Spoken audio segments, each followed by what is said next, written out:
जय जिजाऊ जय शिवराय माझी फॅमिली. बघा मी आज आळूवडी बनवली आहे.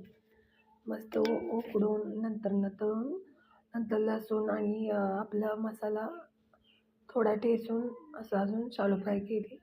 इकडे ठेचा आहे, इकडे शेंगाची भाजी आहे, शेवग्याचं कॅल्शियम मिळतं आपल्याला.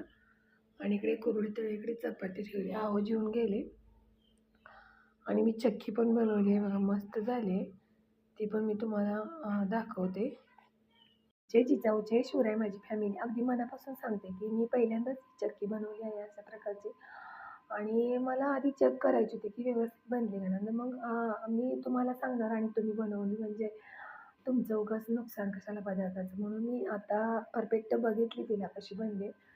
मग सांगावं म्हटलं माझ्या फॅमिलीला. उपवास वगैरे असतात, विकत चक्की आणतो आपण, पण विकतची पुरत नाही पूर्ण फॅमिली मोठी असली की आपली.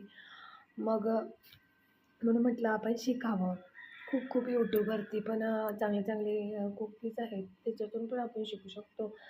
उदाहरणार्थ सरिताज किचन किंवा ती पण ताई खूप परफेक्ट माप सांगते, अगदी सुग्रण आहे.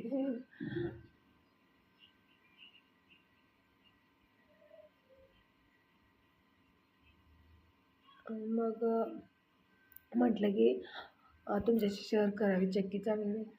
एक वाटी शेंगदाणे, एक वाटी गूळ घेतला. कमी गॅसवरती शेंगदाणे पाल निघेपर्यंत, त्याचे साली निघेपर्यंत भाजायचे, फलपट निघेपर्यंत. आणि नंतर ना शेंगदाणे पूर्ण सोलून मिक्सरला आरबवडे करून घ्यायचे.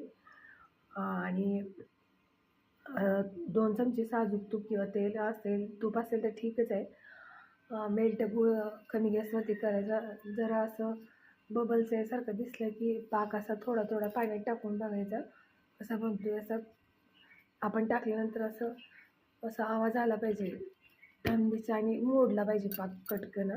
मग तो परफेक्ट पाक म्हणायचा चक्कीला, नाहीतर अशी चिकट चिकट लागते. मग त्या टेजला आपण पद्धतशीर आपली शेंगदाणे चक्की जे सारण आहे बारीक केलेलं अर्ध उघडं, तो कूट त्यात घालायचा आणि एकजीव करायचा. आणि एक पळपूट असलं किंवा काही तुम्ही ताट घेऊ शकता मोठं, किंवा पळपूट घेऊ शकता, आणि त्याला पण ते तूप लावायचं आणि त्या बेलण्याला पण, आणि पद्धतशीर असं लाटून घ्यायचं. आणि जेव्हा हे म्हणजे वल्ला आहे तो तेव्हाच आपण ह्याला काप करून घ्यायचे, म्हणजे नंतर सहज काप निघतात. आणि थोड्या वेळ थंड झाल्यानंतर ना हे तुम्ही काढू शकता. बघा खूप छान झाली. साईडने इझी निघते, मध्ये अजून जरा सुकायला टायमिंग आहे.